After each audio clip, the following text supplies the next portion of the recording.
whatsoever. So every match counts, every game counts, and we're gonna hop right back on into it. And I mean, center screen right away, you see Zexro, and then also Armand in there as well, a player who's been doing incredibly well in the Gauntlets. But our current game elim leaders, Unknown Army, who is sitting up in that second place, Noun and Creative, and then Niddle and Lotus running out with 4-3-3-2-2. So Niddle, another player who we've seen.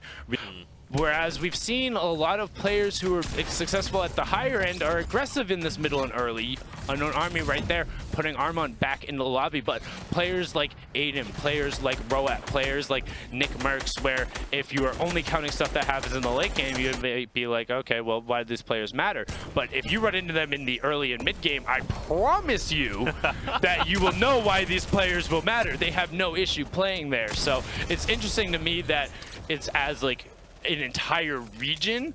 But if you're just tuning in, welcome. We missed you. Hope you had an awesome day. This is the format on the right side of your screen there. Top 25, 15, 5, and finally the Victory Royale all have placement points, and each elimination is worth 1 point. We're going to see Niddle find himself an elimination and almost get trapped. Very nice hop back. I like it. I like it. And will be okay. He's not going off into the storm. That's part of us improving these spectators' tools, trying to just find some space as Demo gets picked up by Shredzy there. Unknown Army able to walk himself off. Oxo picks up Chaotic, and then great awareness to get Lazarus Kev on his rotation. Unknown Army 60. Another one!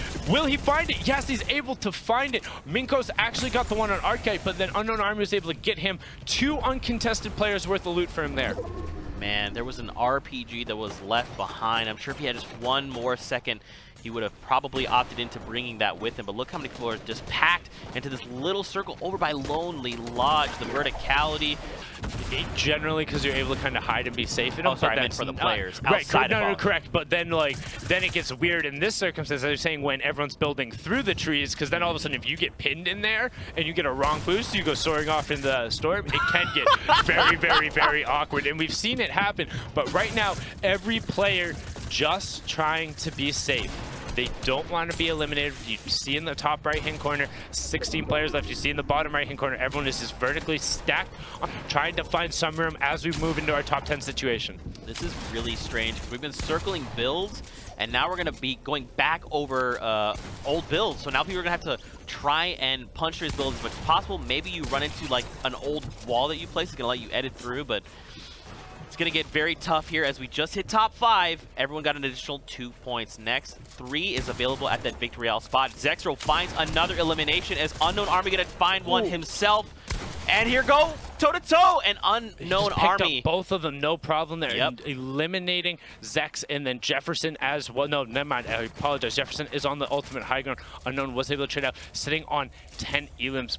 Will he be able to find it? We saw a little bit from Unknown Army yesterday. He's looking to find the shot, still outside the storm, pressuring off Jefferson. Jefferson's holding the storm, though. Jefferson is playing this incredibly intelligent. Unknown Army needs to get back to the storm, but unfortunately cannot 90 or build his way as effectively. 90's known. Will he flex it for it? Here we go. 90's known as building up vertically as fast as possible while keeping yourself covered. Jefferson using the rest of the mats to give the example right there, but very 49 players left in this currently.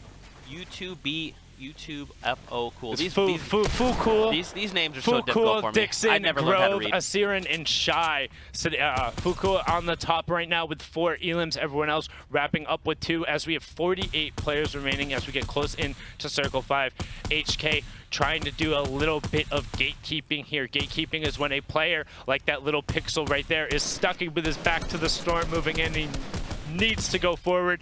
Stink Grenade is going to flush him out of his cover, and he's just trying to crack back at his player. That's a lot of damage, too. That was nearly 40 ticks, but he's opting not to try and own the wall the first 2, just trading out the shots. Now he gets the wall back, but he sees the players being pressured from the other side.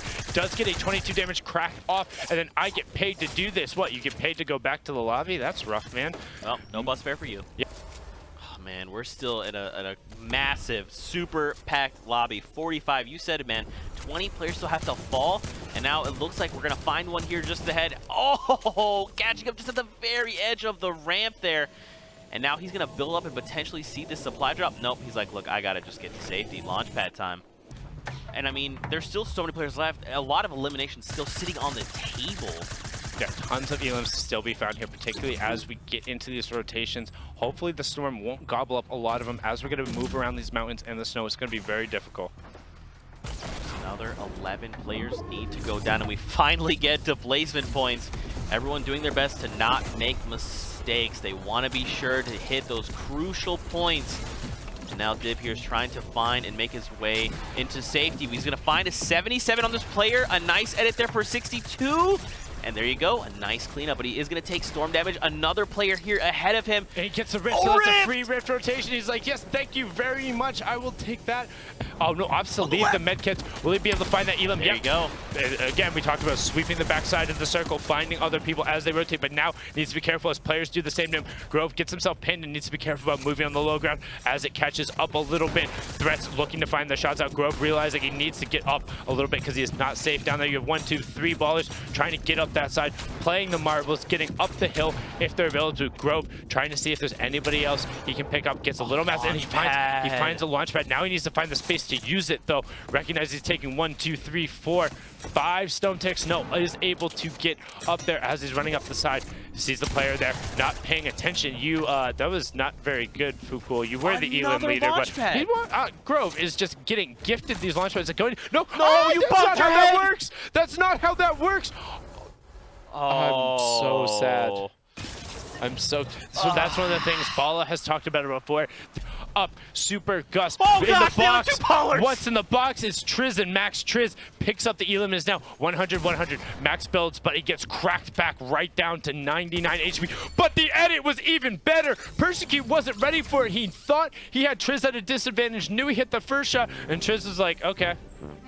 We're good. There we go. You know what? A lot of players like to flex their 90s when they go out and finish it. Triz has been like, I've been here before. The Batmex, I think it's Batman. It's just using the X as A. I apologize. Nox the Fox, we've seen before. Ooh, nice. Kick Palacio, Evan, and then Ace. Sneaky trying to use this ball to put a little pressure on this player and maybe even get an Elim. Gus, he's being a bully! So that Gus actually used 2 traps right there. So Sneaky needs to be careful. Can't afford to go in there and get hit by both. But if that player gets tagged one more time, he will be eliminated. And even if he gets tagged by the storm, because Sneaky has recently done damage, Sneaky's just going to jump out and setting the trap for Gus, utilizing the baller to do it. But will he be able to get in his ball and get back out? Yep, no problem. He also has 2 medkits, so he's fine. Glad to redeploy. The question is, though, who is going to take us there? Because don't forget, guys, the top 25, we're going to see those first replacement points come through. This player trying to make a rotation is going to get cracked on the shield. And Evan, unfortunately, falling there, so we are now top 25. And as you see on the right side of your screen, everyone in the current lobby is going to get 3 placement points. White environment, which means some of those lighter and more bright skins will stick out, makes it a little easier to pixel hunt for these players, just like in this situation right here.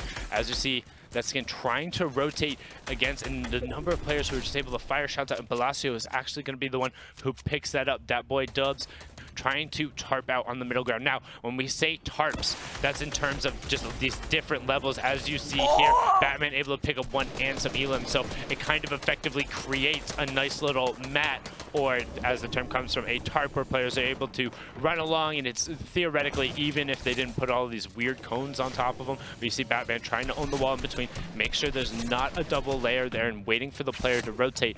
On the lowest tarp, but we see a rift go on the left side of your screen, so we need to look up and find these players, because otherwise they might land behind him. He needs to be aware, at least of the fact that they're up, and I'm not sure based off of how he's playing that he's looking. No, and Palacio is able to pick up Nox in that box on that kind of middle-ish, middle-low tarp. Quanson's picking up another Elim on ultimate low. As we start moving away from the ice, so ultimate low becomes a little bit more of a viable option. King, Minge trying to get down there, but Shazefu picks up 2 on the low ground, while Palacio picks up another one from the high ground, and just raining down these assault rifle shots. Now we are into top 5, so everyone has gotten at least 7 placement points. Now they're looking for victory royales and Elims. Ray, as he moves down, player right next to him on the box over, as Palacio continues to just range shots down, tries to get a quick edit, double edit, forces the player into the box. Great close up right there from Ray, making sure that Shazefu gets down, and then also covering his head from above. Palacio on the ultimate high, still pressuring, but Ray, 5 Elims drops down, and he slides down the mountain. Stop points. Exit, yeah, no problem. He's like, excuse me, pardon me, need the Elim. Now he can double back over to that loot. Palacio! That's all of your effective health drops so much, and then get ripped up. If he stays out in the storm, he will be eliminated here. I think he actually took a storm tick there. He should only be on 10 effective HP, but there's no builds from the land on. If Ray gets to the ground first, this is all over. Blasio can take absolutely no storm damage. Ray just needs to not miss his shot, which unfortunately he does. Blasio has a chance to get back. 55 gets cracked back. 54 gets cracked back. He is sitting on literal 1 HP. Blasio from the low ground. No, he is able to get it back. Will he find it? No problem from Ray. Blasio would have had to do something utterly phenomenal and otherworldly to come out with it. Instead, Ray able to execute, which is unfortunate because Blasio had everything going in his favor, had the ultimate high. Are going for NAEs right now. Ando still rocking that lead alongside Unknown Army and Perfect Tilt, who are all tied for 35. Razor and Bad Wuji there with 31 tied. Still, these guys are all going on tied. Like, what? I mean, are these guys not queuing for games? Are they just straight chilling? Like, well, so generally what you see, and again, if players haven't played in the tournament format 1, there is no bus fare, so your points will just end up adding up. Looking at the rest of the top 20, we have RJ, Zexro, Enzo, one of the youngos, so it's finally working his way up. Johnny, Dark 7, Crimson, Clicks, Keskd, Ops QD, and then World's Best Gaming, Leo in there as well.